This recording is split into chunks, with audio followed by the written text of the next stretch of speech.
Hey, what's going on, everybody? Welcome to another episode of the Peak Minute. I'm Jordan with Everest Laboratories, and today we're going to talk about drug screens and specifically what happens when there's a positive, and really what the difference is between the screen and the confirmatory test. So the screen is basically just that initial, if they're looking for 5 drugs, 10 drugs, kind of a broad check on if it's urine, what drugs are in your urine, what drugs are you taking.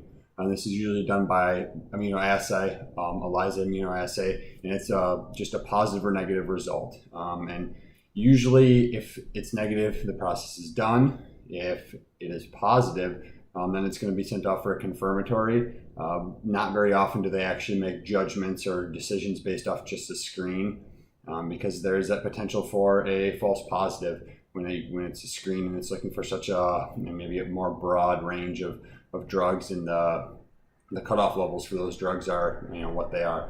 When they go and do the confirmatory test, they're going to test specifically for whatever class of drugs was shown positive on the screen. They won't do the broad screen for a bunch of different drugs. So if marijuana or THC is positive, they're going to do the confirmatory specifically for THC, and it's done by a mass spec, and it usually can give you an actual concentration of how much of the drug is in your urine.